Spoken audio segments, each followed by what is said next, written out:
Hey guys, tonight we're diving into one of history's most universal tragedies, Monday morning, and not just any Monday. Imagine it's the year 1674, you're in a damp, stone-walled cottage somewhere outside Lyon, and yes, you've just been woken up by a bell you definitely didn't sign up for. The sun hasn't even had its first sip of coffee, if it had coffee, and already your life feels like it's crumbling a little. You're wearing a sticky linen shirt, sticky in that yesterday's cheese kind of way. There's fog still curling outside your crooked window, and the first thought in your head is, why isn't it still Sunday? But remember, this is 17th century France, and even your Monday anxiety has to wait until after the church bell. So, before you get comfortable, take a moment to like the video and subscribe, but only if you genuinely enjoy what I do here, and drop a comment to let me know your city and what time it is right now, so we can all mourn our own Mondays together. Now, dim the lights. Maybe turn on a fan for that soft background hum, and let's ease into tonight's journey together. Wake up to the sound of the town bell. It's not a gentle chime, it's a full-on clang that rattles your teeth and feels like someone yelling at your soul. You roll over, hoping for 5 more minutes, but your straw mattress has caved in again and your back is basically kissing the floorboards. Romantic. The room smells a little like mildew, maybe sheep, and definitely leftover smoke from the fireplace that never works properly. There's no warm bread smell. No coffee, just a kind of damp, dusty air that's already whispering, "Get up, peasant." You sit up and immediately smack your head on the ceiling beam. That's tradition now.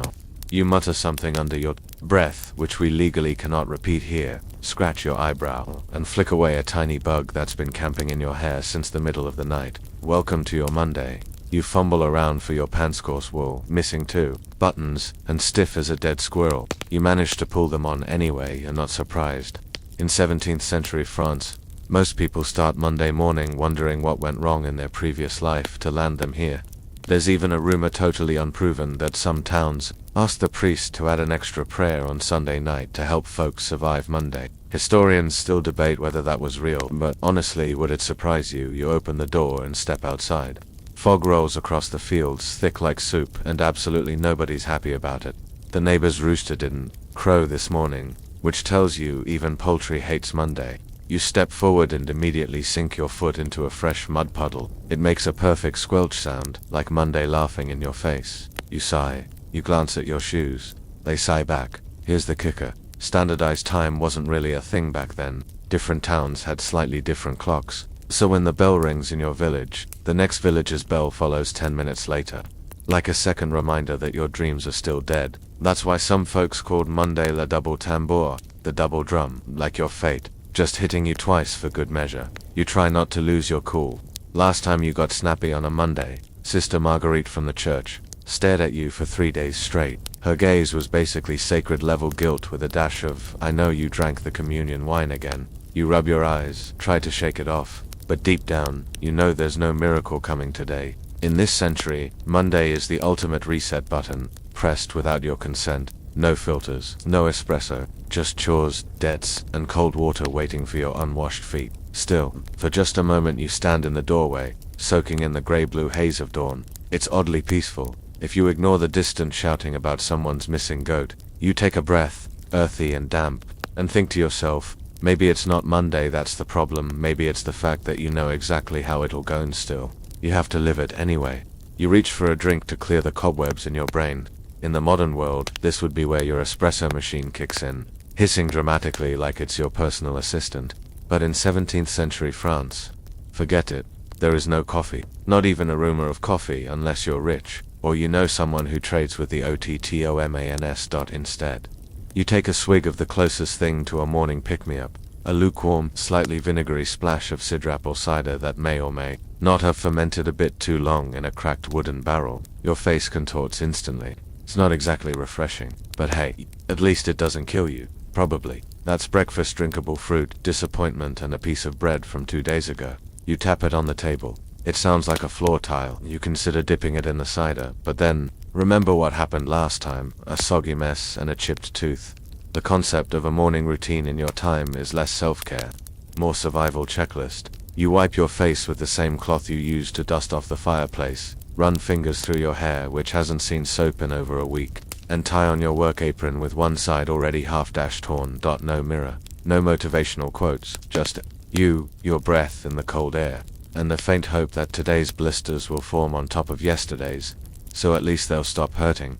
And while you're forcing down the bread brick combo, you might be wondering, why does this cider even taste like that? Well, fun fact, the French in the 17th century had a long-standing love affair with beverages that straddled the line between drinkable and suspicious. Since clean water wasn't always available and boiling it wasn't exactly trendy yet, cider and weak beer were the daily go-to, especially in the north of France, where apples grew like complaints about taxation. Some households even had different levels of cider strength for different family members. Light and cloudy for the kids, slightly stronger and sadder for the adults. If your Monday started with full-strength cider, either you were having a terrible day or it was already a terrible day. Historians still debate whether this cider first thing was just a necessity or a preference. Some say it was about health, others claim it was about taste. But if you've ever had a sip that tasted like it had anxiety, you know this wasn't about enjoyment. It was about function. As you finish your meal, the neighbor walks by your window, his boots already covered in muck, his face betraying the same emotion you feel. Why are we doing this again? You nod at each other in the universal language of Monday. No words, just pain. You sling your satchel over your shoulder and head for the worksite. It's still foggy, your shoes squelch with every step, and a raven somewhere croaks in a way that's a little too dramatic. Calm down, bird. It's just a job, not the apocalypse. Up ahead, two older women are arguing in front of a well. Something about someone taking water out of turn, or maybe using a bucket that wasn't properly blessed. Hard to tell.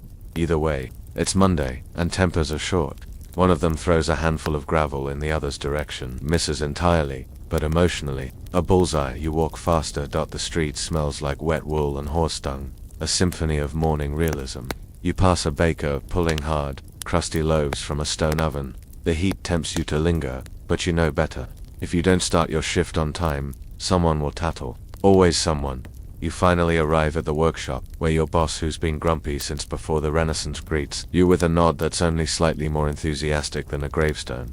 And that's when it hits you. This cider, this bread, this fog, this Monday. It's not personal. It's just the rhythm of life. Wearing last week's shoes and a persistent scowl, you take a breath, grab a hammer, and begin again.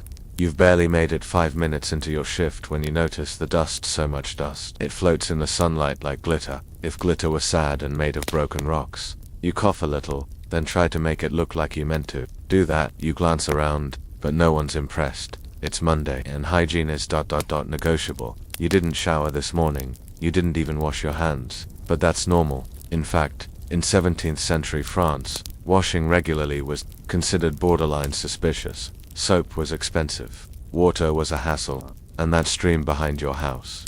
You've seen goats do things in there that you can't unsee. Most people around you haven't properly bathed in a week, maybe 2.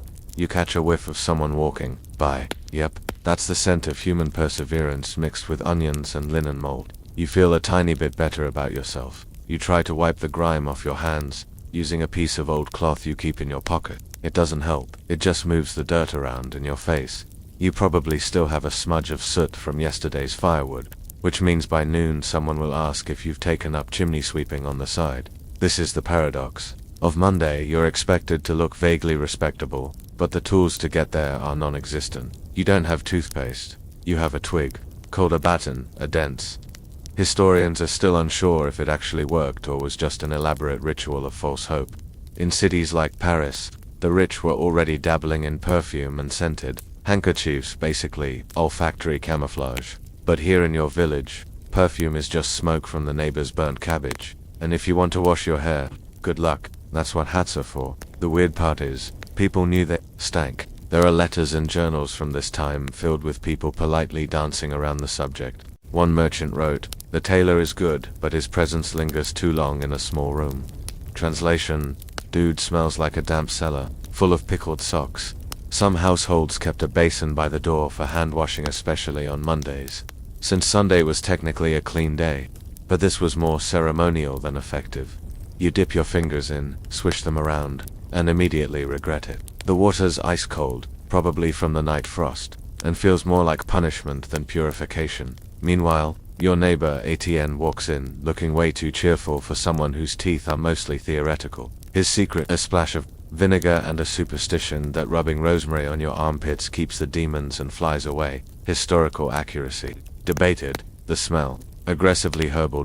There were even pamphlets at the time warning that too much bathing could weaken the body. Some believed hot water opened the pores and let disease sneak in like a sneaky little ghost. So instead of getting clean, you stayed protected by remaining caked in a thin film of grime and paranoia. You sit down on a wooden bench, wipe your forehead with a sleeve that's already too filthy to help, and think about how wildly different modern life must be. Showers on demand, fluffy towels, deodorant that doesn't involve crushed mint leaves and wishful thinking. But here and now, you brace yourself for another day of splinters, bad smells, and judgmental goats. Because even though nobody says it out loud, Monday is the one day when everyone quietly agrees. If you survive until sunset without getting kicked by a horse or scolded by a nun, you've done well. You take one last breath of very questionable air, pick up your tools, and prepare to spend the next 8 hours building something you'll never be paid fairly for. At least your hands are already dirty.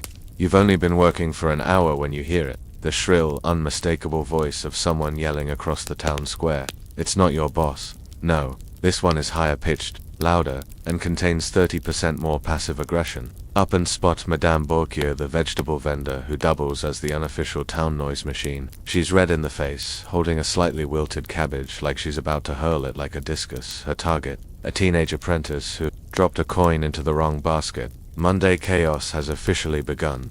The town market on a Monday is a swirling cauldron of smells, elbows, and existential dread. You wander in during your break, hoping foolishly for something comforting like fresh cheese or a soft bun. What you get instead is hard radishes, loud gossip, and the sound of someone's goat eating someone else's laundry. You shuffle past a row of stalls. One smells like fish, another smells like disappointment. Over by the butcher, someone's already arguing about last week's sausage. You don't even ask questions anymore. You just nod, sigh, and keep walking. There's an odd sort of beauty in the mess, though. The market is one of the few places in town where everyone, peasants, craftsmen, traveling merchants, comes face to face, and by face we really mean face with suspicious stains and week-old beard crumbs. You stop by the bread stand, eyeing a loaf that looks slightly less deadly than yesterday's. Just as you reach for it, someone bumps you from behind, nearly sending the entire basket flying. You both apologize at the same time. Then you both do that awkward peasant shuffle of no after you, while 6 other people shove past, like this is the running of the bulls. It's not even noon, and someone's already dropped a jug of goat milk on the cobblestones. The splash hits your shoes. You look down, of course, Monday. Interestingly, historians note that public markets were often where tensions boiled over, especially on Mondays. It wasn't just the exhaustion, it was the proximity. All the complaints bottled up over the weekend came out like steam from an overcooked pot. One scholar even described Monday markets as verbal battlegrounds disguised as economic exchange. Translation: you came for turnips, stayed for the drama. As you weave between stalls, you overhear snippets of conversation. Did you hear Jacques didn't pay his tithes? Well, Marie's daughter talks to her cow like it's her husband. I swear on St. Genevieve's sandals. This chicken was smaller last week. You smile despite yourself. Gossip is the town's true currency. Even in a time before social media, the market is basically the comments section, live, loud, and occasionally life-threatening. Then, without warning, you hear your name. Not the full name, of course, just the shorthand everyone uses. You turn, and see it's Martine, the candlemaker's daughter. She waves, smiles, and offers you something that resembles a baked apple but might also be a burnt pear. You take it anyway. In a place like this, tiny kindnesses matter. A smile, a shared bite of something sweet, even if it tastes like scorched hope, it's better than nothing. As you turn to leave, Madame Bourquier is still yelling. Now it's about radish weights and unfair trade practices. She's quoting scripture, somehow, to prove her point. A man, with a cart of onions, sighs loudly and walks away.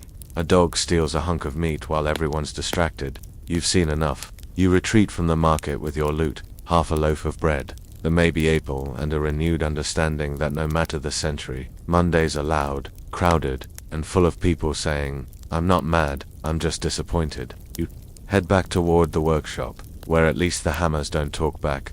You've just returned from the market, feet muddy, arms full, and soles slightly bruised, when you hear another sound echoing across the square. It's slower, heavier, a church bell again, but this one isn't telling you the time, it's reminding you that you, yes, you, still have work to do, because today is Monday, and the church says idleness is the devil's chaise lounge. You've grown internally, maybe externally, too.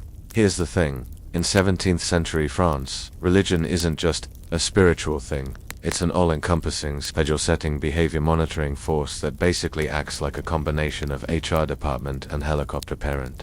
Technically, Sunday was your day of rest. But don't get it twisted. Dressed didn't mean relaxing in your comfiest robe, binge reading Psalms. It meant going to church for hours, sitting on a pew so hard it could double as a punishment device, and listening to Father Garrett lecture everyone about gluttony, pride, and that one guy who kept falling asleep during Mass. That guy is definitely you. And now, on Monday, you're supposed to show repentance through productivity. If Sunday was about saving your soul, Monday is about saving your reputation. You head to the back garden of the workshop, where tools are stored under a slanted roof. You pick up a hoe, not for farming, but because the boss wants you to clear the workshop path of weeds. A clean threshold is a clean spirit, he said once, quoting something you're 70% sure he made up. The church's grip on daily life isn't subtle. There are carved tablets on the village chapel that outline your weekly moral obligations. You don't just work, you work with humility. No whining, no laziness. And if you dare to say anything like, "Why is it always me?" someone somewhere will quote Saint Benedict at you until you forget your own name. That it wasn't just about faith. The church helped organize labor schedules, particularly in small towns. Priests could influence when harvests began, when shops should close, and how long breaks should be. Imagine your boss getting HR memos directly from heaven. That's basically how it felt, and yet you find it kind of comforting, in a weird way. The rhythm of bells, the faint smell of incense from the last Mass, the painted saints with expressions of eternal patience. It's like the universe is reminding you that everyone else is tired too. Still, the expectations are relentless. You remember how last week, a widow named Helene got side-eyed for not spinning enough flax on a Monday? She's letting the devil borrow her hands, someone whispered. You're still not sure what that even means. But it sounds bad. Scholars today still argue about just how much power the church had over the work week. Some claim priests were lenient, only nudging people toward productivity. Others say parish records show punishments and public shame for sloth. The truth is probably somewhere in between, a world where even your yawn could be judged as a moral failing. You glance up at the chapel's spire, just visible above the rooftops. A pigeon has perched on the top cross, completely unbothered by your Monday. You envy it. No labor expectations, no divine guilt trips, just wings and time. Then you hear footsteps. Father Gerard himself, walking past with his walking stick, and it looked like he knows exactly how long you were loitering. You nod politely. He nods back, then says, "God sees the idol." You smile, laugh nervously, and double your sweeping speed. You're not religious per se, but you are very, very afraid of public disappointment by the time the bell rings again. This time for you've cleared the weeds. Splinters are poking through your gloves, and your arms feel like pudding. And yet, somewhere deep inside, you're proud. Not because the work was noble, but because in this strange world where labor is virtue and Monday is a trial, you're still standing. Mostly. The hammer in your hand feels heavier than usual. Your shoulders ache, and your brain is already fantasizing about faking a twisted ankle just to lie down somewhere quiet. But then you glance around, and realize something a little comforting. In a twisted kind of way, everyone else looks just as wrecked as you do. Across the workshop, Etienne the cobbler is hunched over a boot like it personally insulted his mother. Near the forge, the blacksmith's apprentice has clearly nodded off for a second, his forehead almost grazing a chunk of iron. And outside, the miller's boy is sweeping in slow motion, like he's moving through emotional molasses. Monday has cast its gloom evenly, like an early morning fog or a shared curse. The handcraft trades, shoemaking, weaving, blacksmithing, you name it, don't get to ease into the week. There's no casual Monday here, no office donuts, just raw materials, unpaid orders, and an invisible clock ticking down to Saturday. You return to your task, stitching leather. The thread is coarse, your fingers are raw, and the needle is bent at an angle that can only be described as spiteful. Still, you push through, because in the artisan world of 17th century France, reputation is everything. And a good craftsman, a surviving one, doesn't complain, at least not loudly.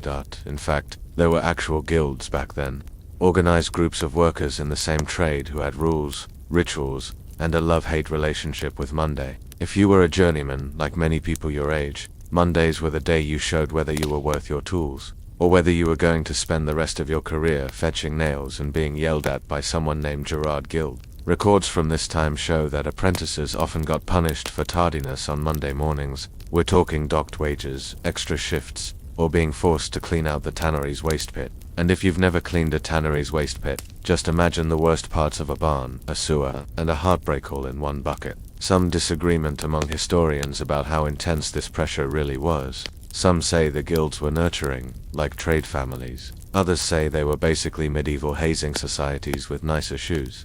Either way, you knew not to slack off, especially on a Monday.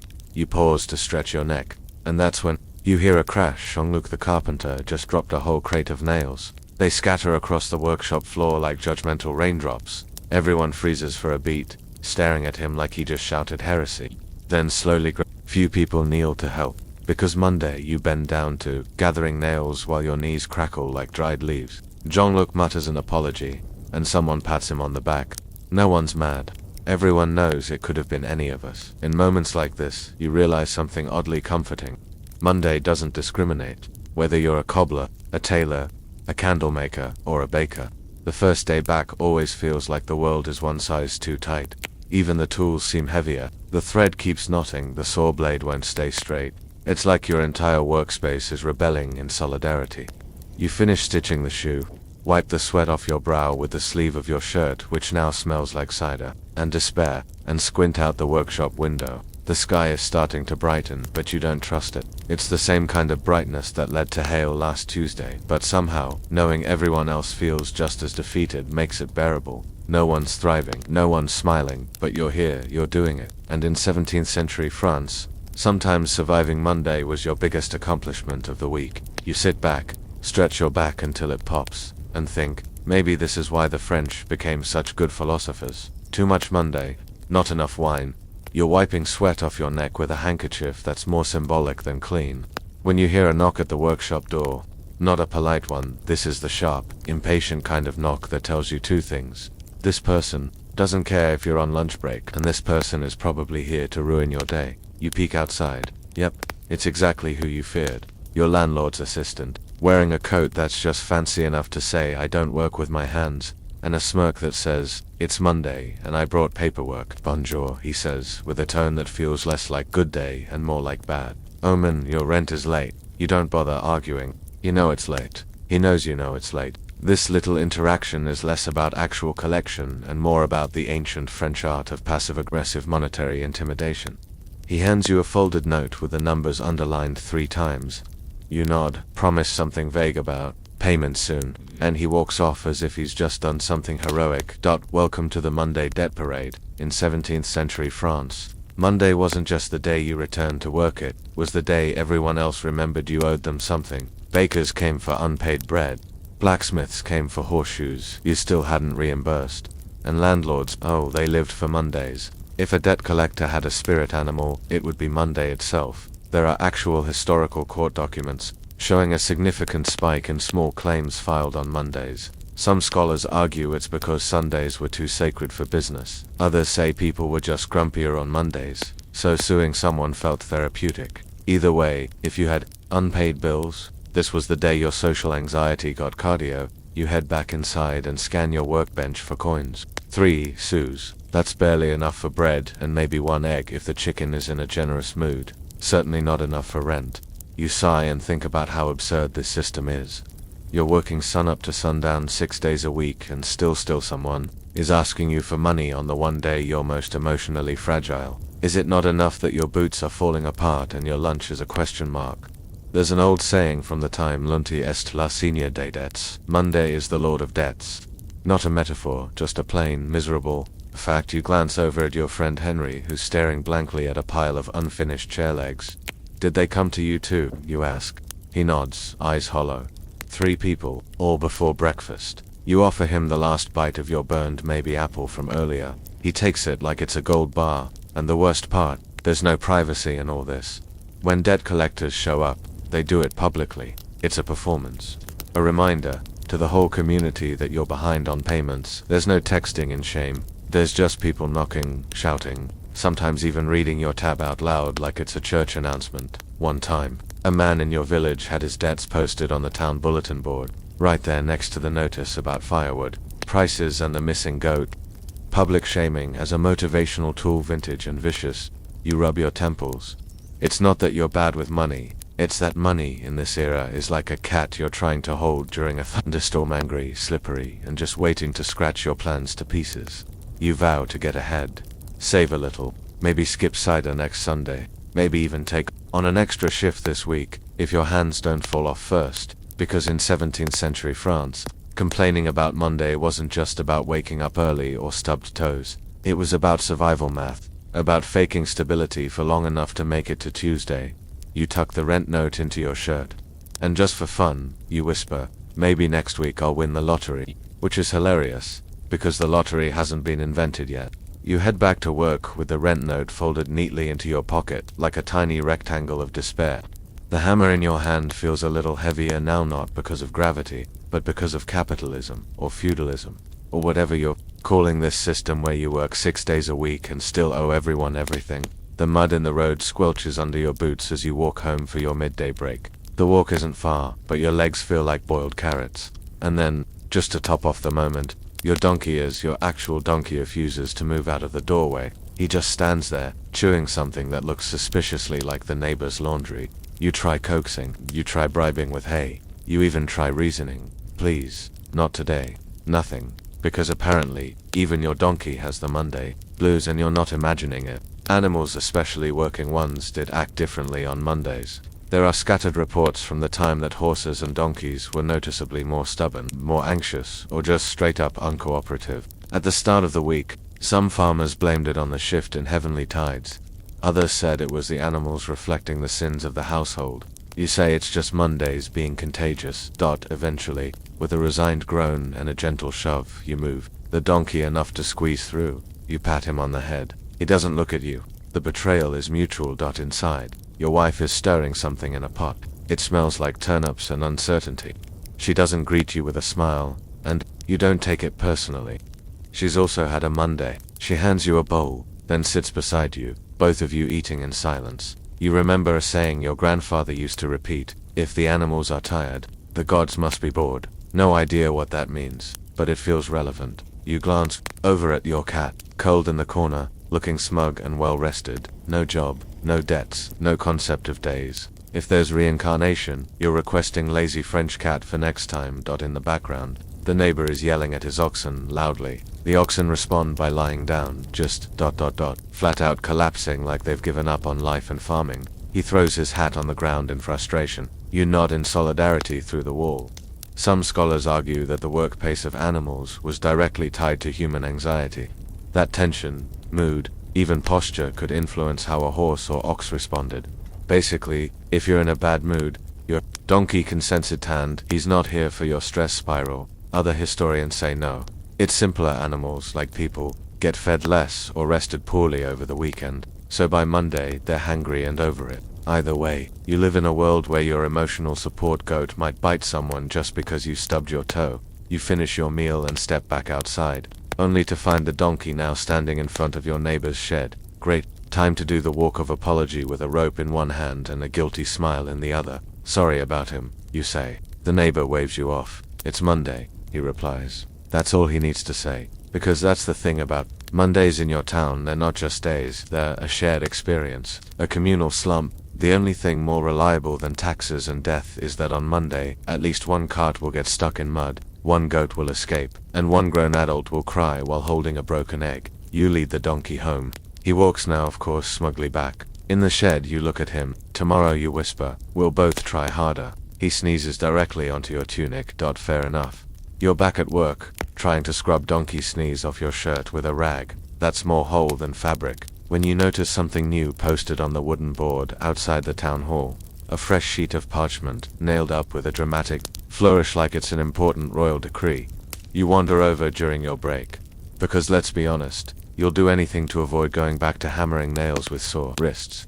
What you find makes you squint and tilt your head. Someone's written a poem about how much they hate Mondays. Not even kidding. The parchment is hand-lettered in big looping strokes, signed only with the initials LF. It starts like this. Oh cruel auntie, thief of dreams, you drag me from my cider seams, you snort, out loud. People around you stop to read too. Before long there's a small crowd, half laughing, half nodding in painful agreement. Turns out this wasn't a one-time thing. There are more pinned by little snippets, doodles, rhymes, even a bad sketch of what looks like a man face-planting into a barrel labeled "Nope." The communal notice board has become your town's unofficial Monday vent wall, you see. A few familiar names in the signatures, even the town scribe, the guy who usually writes tax updates and official announcements, left a haiku. Bread is too brittle, goat kicked me before sunrise, I hate you. Monday it's oddly comforting. See, without newspapers or social media, 17th century French towns needed somewhere to put announcements. These notice boards, usually located near the chapel or market, served as the information hubs of daily life. Lost livestock, marriage bans, prices of grain, and, apparently, emotional meltdowns in poetic form. Some historians argue that these early boards were a precursor to modern opinion columns. Others suggest they were more like memes on wood, inside jokes with poor spelling and questionable illustrations. Either way, your town's board has clearly evolved into a community-wide therapy project. Even the local baker has joined in. Spot his contribution written in flour on blackened paper: "If I rise before the sun to need what cannot be undone, then surely fate has had its say. Lunty is the worstest day. The spelling of worstest is off. The message is not." You glance over at your friend Etienne, who's staring at one of the drawings, a sketch of two chickens holding signs that read "Give us Sunday back." He turns to you and mutters, "I would follow those chickens into revolution." You nod. "So would you." Some people scoff at the board. "Childish," one older merchant says, but you can see it in his eyes. He's read every word. That's the thing about shared suffering. It builds weird little bridges between people who otherwise wouldn't talk. For a brief moment, the class lines blur. The blacksmith, the school teacher, the widow who always glares at children, they're all united under the sacred cause of complaining together. You pull a scrap of parchment from your satchel, scribble a line, pin it to the edge of the board. Not all heroes wear boots, some just survive Mondays. You walk away without looking back. But secretly, you hope someone reads it and smiles. Later that afternoon, you catch the priest walking by the board. He pauses, frowns, then reads, then chuckles just once, then keeps walking. You feel like you just witnessed a miracle, because even in a time of rules, debts, and religious pressure, grumbling and rhyme is apparently allowed, and for now, that's enough to get you through the rest of the day. You're finishing up a pair of shoes that absolutely no one will thank you for when you overhear something strange. Total silence. That might not sound strange, but in a town where every morning is a blend of livestock noises, hammering, shouting, and the occasional dramatic sneeze, silence is deeply suspicious. You set down your tools and walk toward the alley behind the baker's shop. That's when you spot it, the town pickpocket. Yes, your town has one sitting on a barrel, doing nothing. He's not eyeing pockets, not fake limping for sympathy, not even fiddling with a stolen chicken, just sitting, looking bored. You approach slowly. "You all right?" you ask. He shrugs. "It's Monday." "Ah, of course." Turns out, even the town's resident petty thief can't muster the energy to hustle today. His name's Luke, but everyone calls him Petty Doict's little fingers. He's usually annoyingly nimble, always disappearing with someone's coin purse or loaf of bread, only to show up later charming his way out of consequences. But today, I tried picking a merchant's satchel. He sighs. "He caught me, then gave me a pair and said, 'Try again tomorrow.'" You blinked. "Wait, what?" Luke nods solemnly. He said, "Mondays are too hard, even for revenge." You sit beside him on the barrel, half out of curiosity, half because your knees are tired. Across the square, a constable walks by and gives Luke a half-hearted scowl. That's it. No chase, no lecture, just the Monday nod. Like, "I see you. I don't have the energy either." There's a strange rule in town no one talks about. On Mondays, justice takes a nap. And it's not just your imagination. Some records from the 1600s show that thefts and minor crimes dipped on Mondays, not because people were more moral, but because even criminals had Monday fatigue. One Paris police journal from the time noted, there were few offenses reported on Monday. It rained. Spirits were low. None were ambitious enough to sin. Academics still argue about this. Was it social convention, exhaustion, or some unspoken peasant code that said, "Let's all just get through today without making it worse"? Either way, Monday in your village has become a weird emotional ceasefire. Not full peace, but an understanding. Like everyone's soul is sore and nobody wants to poke the bruise. You watch as Luke finally gets up, dusts off his coat, and walks over to an unattended fruit stand. He looks around, reaches out, then gently places a copper coin in the basket and takes a bruised apple. You blink again. Are you paying for things now? Luke looks at you and smirks. Just for today. Can't rob someone when I'm too tired to run. Then he wanders off, taking a lazy bite. You lean back against the wall, half amused, half amazed. Even the local delinquent has been demoted by Monday. You look around the square. A group of kids are playing some sort of rock-kicking game in total silence. The merchant, whose goat usually escapes every afternoon, is just sitting next to it, stroking its ears like they've called a truce. And someone hung a sign on the bakery door that reads, "Closed for repairs and emotional reasons." It's almost eerie, but also kind of beautiful. You head back to the workshop, where Etienne is snoring over a pile of half-made shoes. You don't wake him. You sit down, stretch your sore fingers, and tell yourself you'll finish this pair. Just one more. Not for money. Not for glory, just to feel like you still exist under all the mud and debt and bad cider. Because if even the pickpocket gets a break today, maybe you deserve one too. You're halfway through your last task of the day, a repair job on a wobbly stool someone swears isn't wobbly when your stomach growls loudly. So loudly, in fact, that Etienne glances up from his nap like you summoned a demon. You both pause, then laugh, weakly. It's lunchtime. You reach into your satchel and pull out your meal, a piece of crusty black bread, the end of a turnip, and nothing else. You stare at it the way one might stare at a crumpled letter from an ex. So much disappointment. So little flavor, no butter, no cheese, no onion, just bread that looks like it's been through emotional trauma, and a turnip that could double as a paperweight. You chew slowly, very slowly, partly because it's tough, mostly because you want to make it feel like a longer break. In 17th century France, Mondays were often a leftovers kind of day, and not in the fun lasagna from last night's sense. You had the remains of whatever wasn't eaten on Sunday, if there were remains at all. And let's be honest, you definitely overdid it on goose and cider yesterday. Today, your meal is the culinary version of serves you right. You try to remember what Sunday lunch tasted like, but your brain refuses. It's protecting you. Scholars agree that diet in this era was painfully repetitive for the working class. Bread, legumes, more bread, and sometimes dried fish or cabbage if you were feeling fancy. But on Mondays it was even bleaker, because ovens weren't always refired until midweek. Monday bread was often yesterday's bread plus judgment. One pamphlet from the 1600s described it poetically as firm enough to test one's faith. Another just called it roof-tile cuisine. You glance across the road and see Madame Borgia once again berating a customer at her vegetable stall. Today she's sold out of almost everything except radishes and is at a single sad beat. A child tugs on her apron begging for something sweeter. She hands him a carrot and says, "It builds character." The child bursts into tears. You relate to him deeply.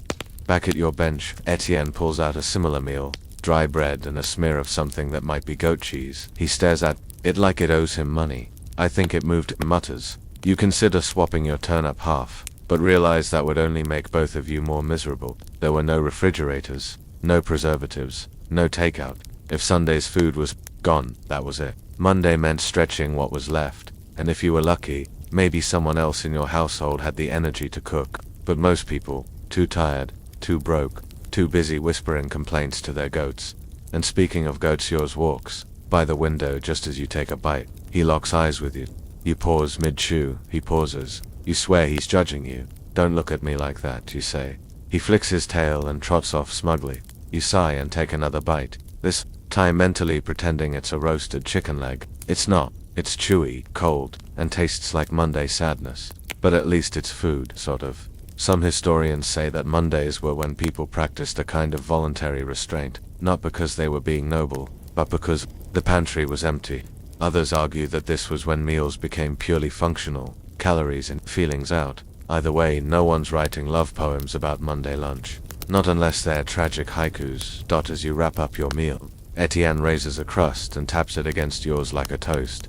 "To bread that breaks our teeth," he says. "To teeth that still exist," you reply. You both nod solemnly. Then chew carefully. Because in 17th century France, Monday didn't just take your joy, it took your molars too. You've just finished gnawing through the last of your emotionally unavailable bread when you hear it, the faint echo of music. At first, you think you're imagining it. Maybe the lack of protein is finally turning your brain into soup. But no, it's real. Soft drum beats, a flute, and then a voice, thin but bold, singing something about a frog that fell in love with a baker's wife. You blink. Could it be? You peer around the corner and spot them. The town's traveling theater troupe, setting up a makeshift stage near the fountain. A few old wooden planks, a rope line for a curtain, and a painted backdrop of a castle that looks more like a lopsided barn. It's all charmingly terrible, and weirdly exciting, except it's Monday. And that means one very important thing. They're not actually going to perform today. You walk over and ask, no show. The lead actor, wearing a frilly shirt with more holes than shirt shrugs, and says, it's Monday. People don't laugh on Mondays. Fair. Turns out, this is kind of a tradition. The troupe arrives on Monday to prepare, rehearse, bicker about scripts, and shout things like, where's the wig for the Ghost King? But the performance, that's reserved for Tuesday or Wednesday, when the crowd is less tired and more willing to pretend a stick is a sword. You sit down on the edge of the fountain, watching as they fumble through a sword fight that ends with both actors tripping over a chicken. The chicken is not part of the show, it just has strong opinions. One of the performers, probably the director, starts yelling about how no one respects blocking anymore. Another says he can't do his monologue because his tights are cursed. You don't know what that means, but you respect the drama, even off stage. This is better than work. Historians often forget to mention this, but street performers, puppet shows, and theater troupes were vital parts of 17th century entertainment, especially in rural areas. But their schedules were built around emotion, not logic. Mondays were always off, not officially, but emotionally, spiritually. Mondays were the intermission. Some scholars argue this had practical reasons. Audiences were grumpy and broke on Mondays. Others suggest it was a performer's superstition, tied to ancient market customs or moon phases. Still others just say, nobody wants to laugh with sore feet. You watch as one of the actors tries to rehearse a death scene. He's lying on the ground, wailing, alas, my love, my spleen is ruptured. But it comes out more like a nap with sound effects. His co-star throws a cabbage at him. It misses. Barely. The rest of the town mostly ignores them. A few passers glance over, chuckle softly, and move on. You can see it in their eyes. They want to enjoy it. But the Monday fog hasn't lifted. Not yet. It hits you, then art has to wait its turn here. First you suffer, then you laugh. In that order. You lean back, arms behind your head, watching the half rehearsal unfold. It's not polished, not magical, but it's something. A preview. A hint that by Wednesday, you might actually get a story where the frog wins the girl and the baker's wife sings opera in a pot. You hear someone whisper behind you, they better not mess up the goat scene this time. You smile. You'll be back to see that. Because even though the town's tired, broke, and emotionally flattened, the show is still coming, just not today. Today the actors warm up, the chicken freelances, and you hope. The sun is starting to lean westward, painting everything in that warm gold filter that makes even muddy carts and goat poop look a little poetic. You're about to head back to your bench when you hear the distinct click-clack of polished heels on stone. Uh-oh. That sound only means one thing. A noble is approaching. Sure enough, emerging from the edge of the square like a drama queen from backstage, comes Monsieur Armand de something long and fancy, cloaked in velvet, powdered wig, bouncing slightly with every theatrical step. You've grown internally. The Monday of all Mondays. He's flanked by two bored-looking attendants and a scribe holding a scroll that's probably just for show. He looks around with the expression of someone visiting a zoo made entirely of unpaid interns. You duck behind a cart, but not before catching his voice. The peasants look tired. Write that down. Of course they do, Armand. It's Monday. See, even nobility wasn't spared from Monday's grip. While they didn't have to shoe horses or dig ditches, they did have their own version of the weekly emotional thud. Court duties, tedious meetings, formal visits, being forced to listen to 3 different versions of a poem written for the king's dog in silk. Mondays for them meant sitting through councils, pretending to care about harvest numbers, and trying not to fall asleep during long speeches about drainage systems. There are letters from nobles complaining about Lalunti, Greece, the grey Monday. One marquise wrote to her cousin that Monday mornings felt like being gently punished for the sin of leisure. Another noble complained that Mondays were the day all the sycophants crawled out like damp worms, bringing bad news and worse. Cheese, so yes. Misery scaled. Back in the square, Monsieur Armand stops to lecture a cobbler about proper heel symmetry. The cobbler nods, then quietly mutters something that would get him excommunicated if anyone actually heard it. The irony is rich. The people working 12-hour days are exhausted, and the people sitting in meetings about velvet tax policy are also exhausted. No one's winning. You remember a local tale about a minor noble who tried to outlaw Mondays entirely. He declared that his estate would skip directly from Sunday to Tuesday. It lasted 3 days before his steward revolted and the cook locked herself in the pantry. Historians still debate whether that story is true. Some call it peasant folklore, wishful thinking wrapped in satire. Others believe there was an attempt to rearrange the week, but it failed because the servants refused to cooperate. Either way, it proves the same point. No one actually enjoys Mondays, not even the guys in lace cuffs. Monsieur Armand eventually makes his way to the chapel, where he'll probably sit in a velvet pew and request that someone else lights the candle for him. You re-emerge from your hiding spot and stretch your back. It pops loudly. A noble might sigh over a dull speech, but you're aging in real time over here. Still, something about the shared suffering is funny. You, Etienne, the blacksmith, the donkey, and even Count Frilipants are all dragging yourselves through the same cursed day, just at different levels of discomfort. You pass the fountain again, and catch a glimpse of the poet's Monday haiku from earlier. Someone's added a note underneath it. Armand just sneezed into his wine. Hope lives. You grin, because sometimes, even watching the rich struggle through Monday in impractical shoes is enough to remind you, no matter the century, the titles, or the taxes, no one outruns a bad Monday. The sun's officially on its downward slide, casting long shadows across the square and making everything look a little more romantic than it deserves. Even the pile of horse manure by the well is catching the light. In a strangely majestic way. You wipe your hands on your apron and exhale. The day's not over yet, but you've reached that magic hour, when hope cautiously peeks out from behind a pile of dirty laundry. You walk past the spinning shed and hear someone whistling. Inside, the weaver is finally laughing at something, probably delirium. The forge next door has gone quiet for the first time all day.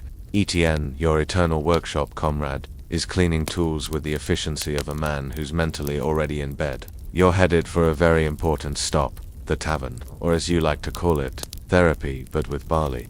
The tavern in your town isn't glamorous. The wooden stools wobble, the mugs are always sticky, and there's a suspicious stain on the ceiling that no one talks about. But on a Monday evening, it becomes something sacred, a place to let the day leak out of your bones. You push open the creaky door. Inside, the air smells like old ale, burnt onions, and relief. There's no music yet, just murmurs, the clink of mugs, and the occasional sigh that sounds like it's been aging in a barrel since morning. You find your usual spot in the corner, not because you're mysterious, just because the bench there is slightly less lumpy. The innkeeper nods. He knows. No words needed. He pours a mug of house cider, which is just a generous way of saying whatever's still drinkable. You take a sip. It tastes like regret, apples, and smoke. Perfect. Soon, others trickle in. Someone pulls out a lute. The melody is soft, a little off-key, but no one cares. A group of workers from the tannery start grumbling about a shipment delay. The midwife tells a story about a goat birth gone sideways. Everyone winces. And slowly, something magical happens. People start smiling, not big toothy market day smiles, just the subtle kind. Like, yes, today was awful, but at least we all hated it together. In one corner, someone starts an improvised poem. Monday came and kicked my shin, but Tuesday won't do me in.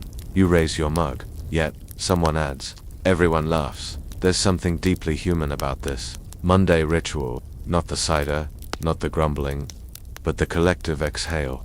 The quiet understanding that, yes, the day was brutal, boring, absurd, but it's over. Or close enough. Historians sometimes overlook these moments.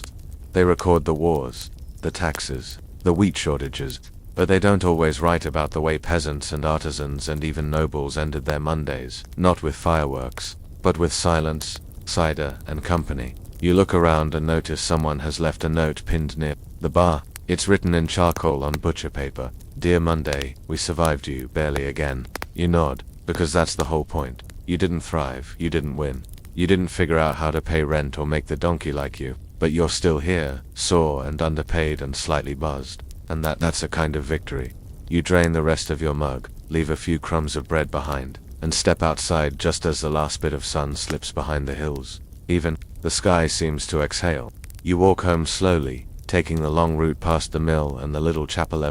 Though your feet are screaming, something about the air feels different now. It's cooler, softer, the kind of evening that makes you believe, just a little, that tomorrow might not be a total disaster. The village is quieter than it's been all day. You pass a baker stacking empty trays near his window, his sleeves rolled up and flour dusting his eyebrows like a halo.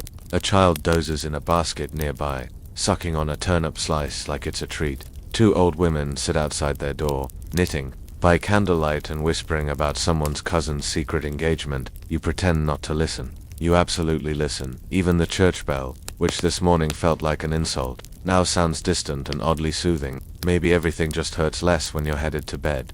Your cottage glows faintly with firelight. Inside, your wife is already curled under a quilt, one arm flung dramatically over her forehead like a Renaissance painting. Your donkey snores from his corner of the shed. He's forgiven you probably. You ease yourself onto the stool by the hearth. Your boots fall off with a sound like 2 bags of wet rocks. You stare at the fire, and the fire stares back, and for a moment, just one small, quiet moment, everything is still.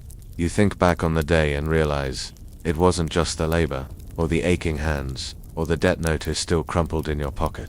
It was the rhythm of it all. Monday is less of a day and more of a spell cast over the town, pulling every soul down just a little. Not to crush you, just to remind you that life, like bread, is better when earned. And despite everything, mud, blisters, weird goat encounters, you made it. You pull out a stub of charcoal and a scrap of parchment. You write a line, not for anyone else, just for you. This Monday had teeth, but I still have skin. You fold it, tuck it between 2 planks of the wall, and stand. Tomorrow will come with its own nonsense, of course, but it won't be Monday. Not anymore. You blow out the candle. The room sinks into darkness, save for the soft crackle of the fire. The rooster won't crow for hours. The streets are quiet. The town has exhaled. You climb into bed beside the woman who spent the whole day worrying about dinner, laundry, and you. She grumbles in her sleep, swats your arm gently, then rolls closer. The straw mattress creaks. The donkey snores again. The moon peers in through the warped window, and in that final breath of the day, you smile. You made it. The wind hums against the cottage door, a soft, slow rhythm, less like a storm, more like a lullaby worn down by time. Somewhere far off, a dog barks once, then nothing. Even the animals know the day is done. You pull the quilt higher, feel the ache in your legs begin to blur into warmth, and let your thoughts drift. The candle has melted to a stub. The fire's down to embers. Everything around you begins to hush. No more errands, no more hammering, no more waiting for someone to knock on the door with a reminder. It's just the quiet now, heavy and kind. Maybe tomorrow you'll wake up before the bell. Maybe the bread will be softer. Maybe the goat won't judge you, or maybe not. Tonight, you rest. And in that stillness, with the moon watching gently through warped glass, it feels like even Monday has finally fallen asleep.